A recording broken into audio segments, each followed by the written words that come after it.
तर भारत अणुशक्ती नेमका कधी झाला? 1974 साली. आणि पाकिस्तान अणुशक्ती कधी झाला? भारतानंतर तब्बल 24 वर्षांनी म्हणजे 1998 साली. पण अणुशक्ती झाल्यानंतर पाकिस्तानने सगळ्यात आधी काय केलं?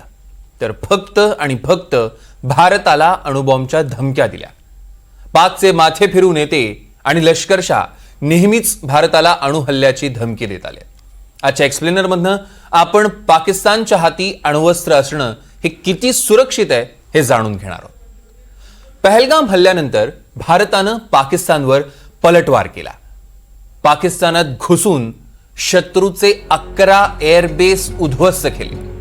या 11 एअरबेसमध्ये पाकिस्तानच्या पंजाब प्रांतातील सरगोधा एअरबेसचाही समावेश होता.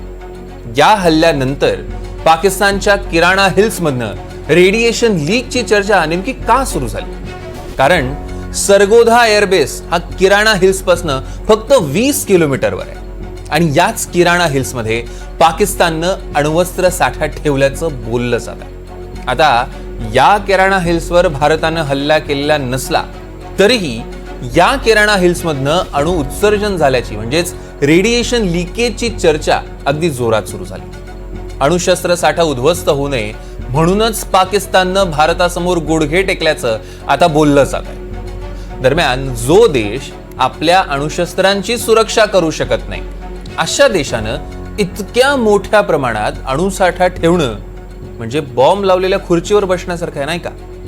पाकिस्तानची अणुशस्त्र सांभाळणारी यंत्रणा किती कुचकामी आहे याबाबत निवृत्त मेजर जनरल अनिल बाब यांनी नेमकी काय माहिती दिली आहे बघूया. पाकिस्तानचा अण्वस्त्र सज्जपणा जो आहे तो नेहमी सस्पेक्ट राहिला आहे. जेव्हापासून त्यांनी प्रोग्राम सुरू केला, त्यांनी प्रोग्राम सुरू केला होता 1972 मध्ये आणि पहिलं त्यांनी टेस्टिंग केलं होतं भारताच्या टेस्टिंग नंतर इमिजिएटली मे 1998 मध्ये 28 आणि 30 तारखेला. पण पाकिस्तान असा एक देश आहे की जिथे कोणाचा कंट्रोल नसतो. कधी म्हणतात आर्मीचा कंट्रोल आहे, कधी म्हणतात पॉलिटिशियनचा म्हणजे सिव्हिलियनचा कंट्रोल आहे, कधी म्हणतात दहशतवाद्यांचा कंट्रोल आहे. आणि कम्प्लिटली पाकिस्तानला ॲज अ रोग स्टेट म्हणून जे म्हटलं गेलंय, आपल्या रक्षामंत्रींनी म्हटलं आहे ते अगदी तंतोतंत खरं आहे. आणि पाकिस्तानमध्ये कंट्रोल नसल्यामुळे ह्या देशामध्ये इथल्या आण्विक शस्त्रांचा काय, कुठे आणि कसा प्रयोग होईल हे सांगता येत नाही. म्हणून पूर्ण जगाला ह्याच्याबद्दल पाहिलं पाहिजे आणि सतर्क राहिलं पाहिजे की पाकिस्तान काय करू शकतो आणि कसा वेडेपणा करू शकतो. दुसरीकडे जर आपण पाहिलं तर पाकिस्तानची अर्थव्यवस्था ही रसातळाला गेली. त्यामुळे त्यांच्याकडे असलेली न्यूक्लिअर टेक्नॉलॉजी विकून ते पैसे कमावू शकतात ही सुद्धा भीती तज्ञांनी व्यक्त केली. पाकिस्तानची जी इकॉनॉमी आहे ती कम्प्लिटली रसातळाला पोहोचलेली आहे. आपण पाहतो की तिथले जर का आपण डेली डे टू डे कमॉडिटीजचे रेट पण पाहिले, 150 रुपये लिटर दूध मिळत आहे, 250 रुपये लिटर कांदे मिळतात. जे बेसिक रिक्वायरमेंट आहे तिथल्या आम जनतेसाठी त्यांच्याकडे नाही आहे. आपण असंही ऐकलं होतं की जेव्हा रशिया युक्रेनचं युद्ध झालं होतं तर पाकिस्ताननी आपले दारुगोळा आणि वेपन सिस्टम्स युक्रेनला विकले होते कारण त्यांना ते मॉनिटाईज करायचे होते. त्यांच्याकडे पैसेच नव्हते. आणि IMFच्या स्ट्रिक्ट इन्स्ट्रक्शन नंतर त्यांच्या आणखीन कोंडी झाली आहे की असंही वेळ येऊ शकते की पाकिस्तान आपल्या अण्वस्त्राचं टेक्नॉलॉजी सेल करू शकते कुठल्याही देशाला आणि तो पण एक रोग देश असेल. आपण पाहिलंय, आपल्या रक्षामंत्रींनी म्हटलं आहे की मी तर म्हणतो इंटरनॅशनल अटॉमिक एनर्जी एजन्सीला कंट्रोल केलं पाहिजे आणि त्यांच्या हाताखाली त्यांना दिलं पाहिजे. कारण पाकिस्तान अण्वस्त्राची काय करेल आणि कसं करेल सांगता येत नाही. इकॉनॉमी कम्प्लिटली ढासळलेली आहे आणि तिथला गरीब माणूस आणि रहिवासी खूप तंगीमध्ये आहे. तर आपण बघितलं की इतकी बिकट अवस्था असतानाही पाकिस्तान सतत भारताच्या कुरापती काढण्यात व्यस्त आहे. दरम्यान पाकिस्तानच्या याच परिस्थितीवर संरक्षण मंत्री राजनाथ सिंग यांनी देखील ताशेरे ओढले. पाकिस्तान म्हणजे हातात बॉम्ब बसलेला बेजबाबदार आणि रोगी देश असल्याचं राजनाथ सिंग म्हणाले. पाकिस्तान सारख्या देशाकडे अण्वस्त्र असणं सुरक्षित नसून आंतरराष्ट्रीय अणुऊर्जा संस्थेनं ती आपल्या नियंत्रणाखाली आणावीत अशी मागणीही राजनाथ सिंग यांनी केली. आज आतंकवाद के खिलाफ भारत की प्रतिज्ञा कितनी कठोर है इसका पता इसी बात से चलता है कि हमने उनके न्यूक्लियर ब्लैकमेल की भी परवाह नहीं की है। पूरी दुनिया ने देखा है कि कैसे गैर जिम्मेदाराना तरीके से पाकिस्तान द्वारा भारत को अनेक बार एटमी धमकियां दी गई हैं।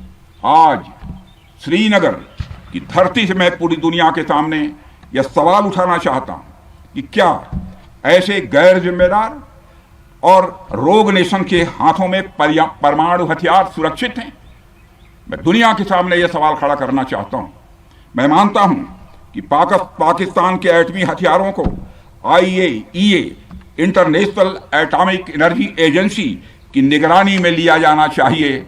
मैं ये कहना चाहूंगा और साफ तौर पर कहना चाहूंगा, साथियों, हमारी सेनाओं, हमारी सीमाओं पर अपनी मातृभूमि की रक्षा के लिए जिस तरह से आप सभी बिना रुके, बिना थके दिन रात लगे रहते हैं, वह अपने आप में अद्भुत है।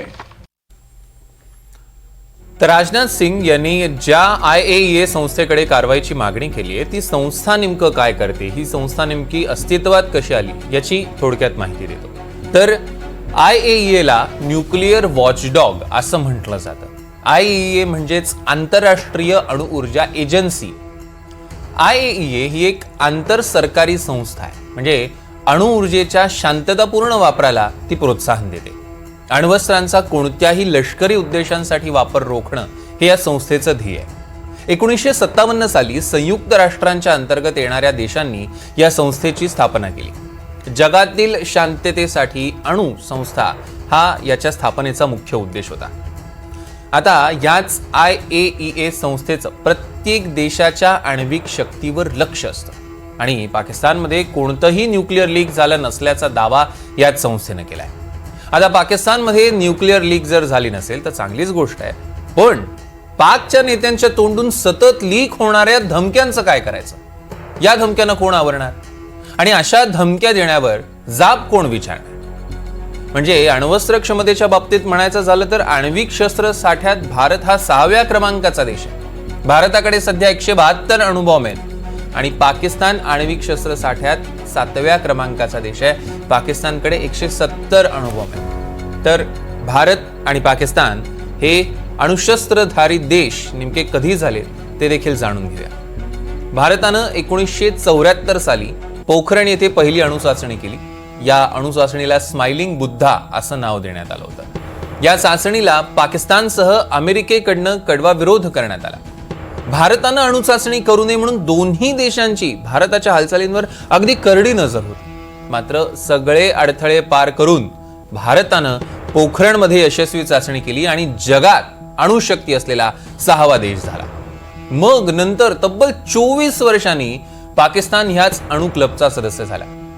म्हणजे 1998 मध्ये पाकिस्ताननं पहिली अणुचाचणी केली। त्या अणुचाचणीला चगाई-1 असं नाव देण्यात आलं। या यशस्वी अणुचाचणीनंतर पाकिस्तान हा अणुशक्ती असलेला जगातला 7वा देश झाला आणि मग इथून खरी सुरुवात झाली ती पाकिस्तानच्या अणुहल्ल्यांच्या धमक्यांची। भारतानं पाकिस्तानच्या 24 वर्षांपूर्वीच अणुशक्ती मिळवली होती, मात्र या अणुशक्तीचा गैरवापर करण्याचा किंवा पाकिस्तानला धमकवण्याचा विचार भारतानं कधीच केला नव्हता। दुसरीकडे पाकिस्तान अणुशक्ती होण्याचा ध्यास मुळातच भारताला हानी पोहोचवण्यासाठी केला आणि अशा परिस्थितीतही भारतानं संयमी भूमिका दाखवून नो फर्स्ट यूज पॉलिसीचा अवलंब केला। म्हणजेच काय तर भारत कुणावरही पहिला अणुहल्ला करणार नाही, मात्र कुणी हल्ला केला तर भारत जशास तसं उत्तर देण्यासाठी मागे सुद्धा हटणार नाही, अशी भारताची भूमिका राहिलेली आहे। पण पाकिस्तानचं अणुबॉम्ब वापरायचं धोरण हे संयमी नाहीये। म्हणजे एखाद्या देशाकडनं अणुहल्ल्याचा संशय जरी आला तरी पाकिस्तान आधी अणुहल्ला करणार, अशी पाकिस्तानची अणुहल्ल्याची पॉलिसी राहिलेली आहे। म्हणूनच पाकिस्तान सारख्या माथे फिरू देशाच्या हाती अणुशक्ती असणं म्हणजे 3ऱ्या महायुद्धाचं कारण ठरू शकतं।